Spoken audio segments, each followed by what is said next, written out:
साल 1905 ये वो समय था जब आइंस्टाइन ने अपनी स्पेशल थ्योरी ऑफ रिलेटिविटी और E=mc² जैसी बड़ी डिस्कवरी से इस दुनिया में तहलका मचाना शुरू कर दिया था। आइंस्टाइन को अपनी इस थ्योरी से काफ़ी ज़्यादा फेम मिला, लेकिन आइंस्टाइन अपनी स्पेशल थ्योरी ऑफ रिलेटिविटी से सहमत नहीं थे, क्योंकि उनकी ये थ्योरी केवल इनर्शियल फ्रेम ऑफ रेफरेंस में ही वैलिड थी, यानी कि जब ऑब्जेक्ट यूनिफॉर्म वेलोसिटी के साथ मूव कर रहे हो। लेकिन स्पेशल थ्योरी ऑफ रिलेटिविटी को पब्लिश करने के बाद आइंस्टाइन को ये रियलाइज़ हुआ कि हम जिस यूनिवर्स में रहते हैं वहाँ हर चीज़ एक्सेलरेट हो रही है, यानी कि आइंस्टाइन की स्पेशल रिलेटिविटी असल ज़िंदगी में वैलिड ही नहीं थी। फिर इसी चीज़ को ठीक करने के लिए आइंस्टाइन ने स्पेशल रिलेटिविटी को पब्लिश करने के 10 साल बाद साल 1915 में जनरल थ्योरी ऑफ रिलेटिविटी को पब्लिश किया। आखिर क्या है जनरल थ्योरी ऑफ रिलेटिविटी, जानेंगे हम आज की वीडियो में। लेकिन दोस्तों, आगे बढ़ने से पहले हमारे चैनल को सब्सक्राइब करके बेल आइकन को दबाना ना भूलें, और अगर वीडियो पसंद आए तो वीडियो को लाइक करना भी ना भूलें।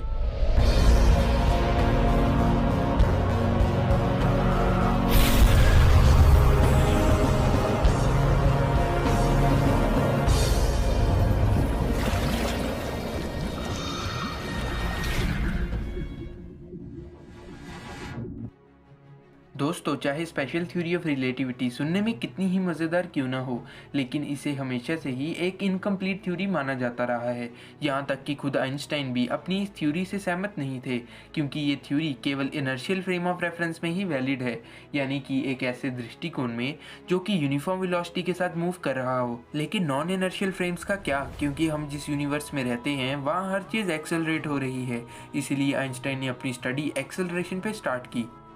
आइंस्टाइन के बारे में एक चीज़ कही जाती है कि उनके पास काफ़ी अच्छी इमेजिनेशन थी, और कुछ ऐसा ही हुआ जब वह एक दिन अपने ऑफिस पहुंचे तो उन्होंने एक विंडो वॉशर को देखा और सोचा क्या हो अगर वह आदमी ऊपर से नीचे गिर जाए। हम में से काफ़ी लोग कहेंगे कि वह आदमी मर जाएगा, लेकिन आइंस्टाइन ने कुछ और सोचा।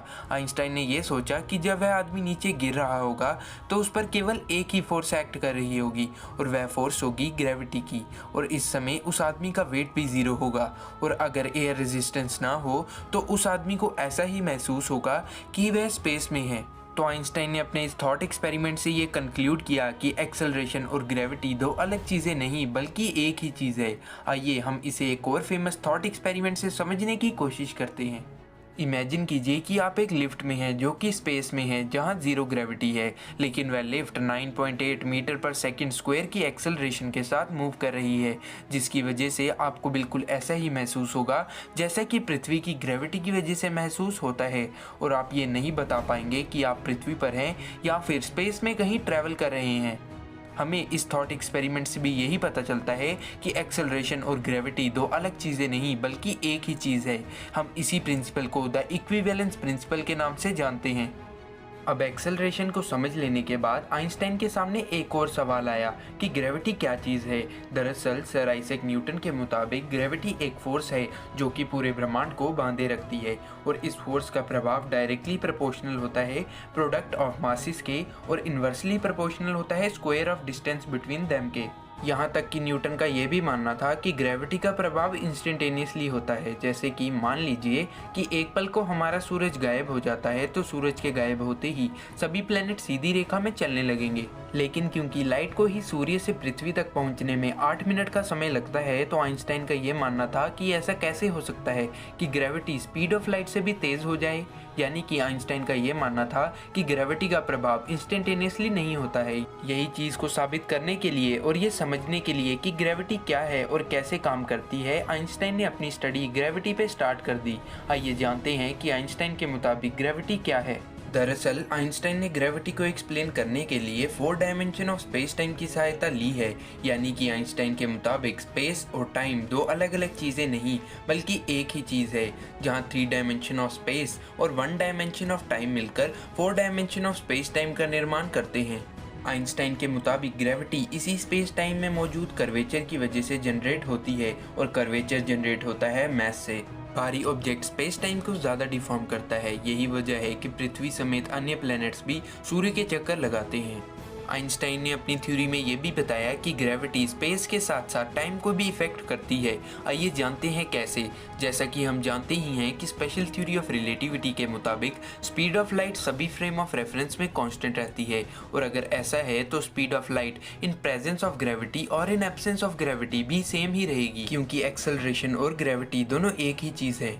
जैसा कि हम जानते ही हैं कि speed is equals to distance upon time होता है, और स्पेस टाइम में कर्वेचर की वजह से लाइट को ज़्यादा डिस्टेंस ट्रैवल करना पड़ रहा है। तो इसका मतलब ये है कि स्पीड ऑफ लाइट को कांस्टेंट रखने के लिए टाइम को वेरी होना होगा।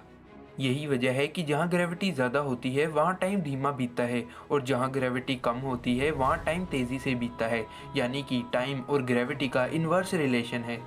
दोस्तों, आइंस्टाइन की ये थ्योरी भी सुनने में बहुत मज़ेदार है, लेकिन इस थ्योरी को वाकई में सभी लोग सीरियसली लें, इसके लिए आइंस्टाइन को इसके प्रूफ इकट्ठे करने थे, जिसके लिए उन्होंने मदद ली मरकरी प्लैनेट की। सभी प्लैनेट सूर्य के चक्कर इलिप्टिकल ऑर्बिट में लगाते हैं, यहाँ तक कि मरकरी भी। लेकिन मरकरी के बारे में एक चीज़ बहुत ज़्यादा खास है, और वह ये है कि जैसे जैसे मरकरी सूरज के चक्कर लगाता है वैसे वैसे उसके ऑर्बिट में एक शिफ्ट आ जाता है, जिसे हम मरकरी प्रिसेशन के नाम से जानते हैं, जिसे आप इस वीडियो में साफ तौर से देख सकते हैं।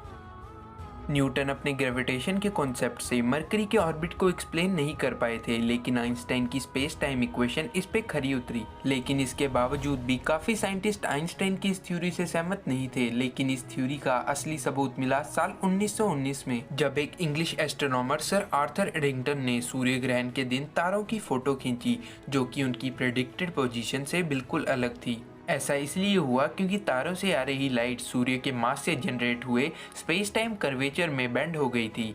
यही वो समय था जब आइंस्टाइन की जनरल थ्योरी ऑफ रिलेटिविटी ने उन्हें एक सेलिब्रिटी बना दिया।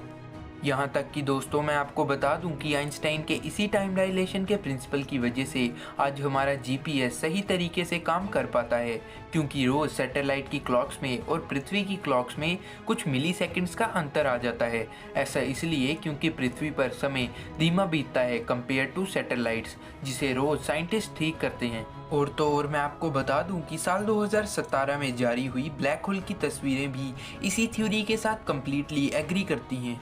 आज 100 साल से भी ज़्यादा हो गई हैं, लेकिन आइंस्टाइन की ये थ्योरी हर एक्सपेरिमेंट पे खरी उतरी है। तो दोस्तों, ये थी हमारी आज की video general theory of relativity पर।